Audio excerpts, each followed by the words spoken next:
Olá, eu sou a professora Suzana Luz e venho falar com vocês sobre o nosso tema número 11, que é sobre a responsabilidade do profissional da medicina, principalmente relacionada a erro médico e hospitalar. Primeira observação, na introdução do texto de vocês, é preciso que haja a expressão erro médico e é preciso que haja a palavra responsabilidade e também do profissional, da expressão do profissional. São 3 elementos necessários nessa introdução. É que tem muito aluno meu esquecendo de fazer isso, tá? Então não podemos esquecer. A introdução tem que conter o tema por inteiro. Então a palavra responsabilidade, expressão do profissional e expressão erro médico, ok? Segunda coisa é que nós temos que problematizar a situação. Como que nós vamos problematizar a situação de erro médico? Olha, o erro médico decorre de algumas situações. Vamos imaginar, por exemplo, uma formação nem sempre excelente, dada pelas faculdades. Nós sabemos que tem faculdade que não tem hospital, nós sabemos que tem faculdade cujos professores não atuam diretamente na área da medicina. Temos faculdades de medicina que tem 120, 130 alunos por turma. Temos faculdade de medicina que não ensina matérias que são realmente exigidas pelo MEC. Temos uma formação precária também aqui no Brasil, porque muitas vezes a pessoa que se inscreve numa faculdade de medicina ainda é muito jovem, ainda não compreendeu o que ela está fazendo. Muitos alunos meus que fazem medicina dizem o seguinte: olha, nós temos uma galera lá que parece que ainda está na Disney. Eles não entendem o que realmente significa ser médico e a responsabilidade que recai sobre isso. Então, esse é um problema. Outro problema é a questão da própria estrutura médica hospitalar no Brasil. Então, se você vai num pronto-socorro, você tem muita gente para poucos médicos. Eles atuam numa pressão muito grande, inclusive com a sua idoneidade e com a sua segurança física colocadas em risco, porque atendem pessoas que estão ali numa situação de tensão, sem saúde, familiares tensos, né? Não é um parque de diversões. Então, seja por uma formação precária, seja por uma estrutura médico-clínica hospitalar, em que a precariedade também, eles acabam muitas vezes sendo conduzidos a errar, induzidos a fazer diagnósticos equivocados ou adotar procedimentos inadequados. Então, quais são os erros que mais são cometidos? Segundo sites especializados, erros em relação à interpretação de exames, erros em relação a medicamentos que são passados, que são prescritos, erros no momento do atendimento, e isso vai recair, né, no Código Penal e ser reduzido e resumido em 3 modalidades de erro, que no caso seria a imperícia, a imprudência e a negligência. O que é imperícia? Imperícia é quando a pessoa mostra exatamente aquilo que eu falei, ou seja, ela não estava preparada, treinada exaustivamente para fazer um procedimento, mas fez esse procedimento. Então imagine, uma pessoa, é um caso julgado em que houve condenação. A pessoa foi para fazer uma curetagem, ou seja, algo não deu certo em sua gravidez, e a pessoa foi levada então para um hospital para recolher o feto morto que estava em seu ventre. E o médico sai da sala de cirurgia e diz para a família: olha, correu tudo bem, o procedimento foi bem realizado de curetagem, mas ela teve furados aí a bexiga, o útero e partes do intestino. Então vocês imaginam para a família o que é receber essa notícia, né? Então deu tudo certo, só que apenas eu perfurei a bexiga, o útero e partes do intestino da paciente ao realizar a curetagem. Então é um erro que mostra uma imperícia do profissional que realizou algo que realmente para o qual eles não estava preparado, né?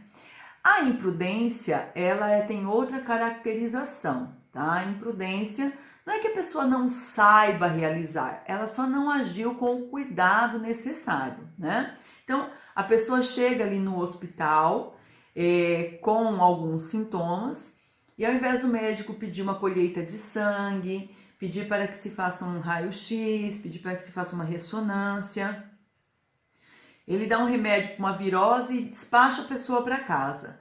Aí mais tarde vai se descobrir que aquele paciente estava com uma meningite, né? Então isso é algo grave. Ah, isso é uma virose e manda para casa. Depois vai se descobrir que a pessoa estava com uma dengue do tipo hemorrágica, né? Manda embora para casa. Nós temos caso também de gravidez de risco, mulher lá de 40 a 45 anos, que isso aconteceu em Caxias do Sul. Foi porque estava com todos os sintomas de que a criança ia nascer, contração, dor. O médico mandou para casa e 3 dias depois a mulher voltou para o hospital porque a criança já não dava sinais de vida e realmente o bebê havia morrido no ventre materno, né? Então o médico não foi prudente, ou seja, não tomou as medidas necessárias para se chegar a um resultado positivo. E isso significa assim, é falta de cuidado mesmo, daquela atenção do profissional vocacionado que está preocupado com o paciente, que está preocupado com a situação. E nós temos, ao meu ver, né, o pior deles, que é a negligência. Aí é quase que não fazer algo. Então nós temos, e já começo a falar de recursos argumentativos, nós temos um ator famoso, né, do passado, mas um ator muito famoso, que é o Bruce Lee, e todos apontam que o médico que o atendeu foi negligente. Por quê? Porque quando o Bruce Lee começou a passar mal, a esposa chamou o médico para atendê-lo e o médico tentou fazer uma ressuscitação de quase meia hora no Bruce Lee sem chamar a equipe médica, que poderia ter feito isso com maior agilidade, com maior perícia. Então ele foi considerado como negligente. Aqui no Brasil, nós temos um caso no Rio de Janeiro, que foi julgado pela segunda vara, inclusive, em que o médico foi alertado de que havia uma emergência de um acidente de trânsito no pronto atendimento e ele não foi. Foi alertado por uma segunda vez e não foi também, e falou que não era para perturbá-lo, porque ele estava assistindo uma série e estava quase terminando o episódio. Então ele tirou o fone, falou isso para a enfermeira que foi chamá-lo pela segunda vez. E quando realmente a série dele acabou, porque ela ia sumir, né, ela ia evaporar, ele não poderia assistir em um outro momento, quando ele chegou lá no pronto atendimento, o paciente tinha ido a óbito. Então ele também foi condenado, no caso, na modalidade de negligência, é o não fazer propositalmente. É quase que um crime doloso, não foi você que matou a pessoa, mas por você não ter feito propositalmente a coisa em si, o procedimento em si, o atendimento, você foi negligente e isso é configurado como erro médico. Existem algumas atenuantes e até alguns elementos que são excludentes de ilicitude. Vamos supor um médico que está lá em alto mar, está num voo, né, num avião, e ele é chamado, algum médico é chamado lá pelo alto-falante para socorrer alguém.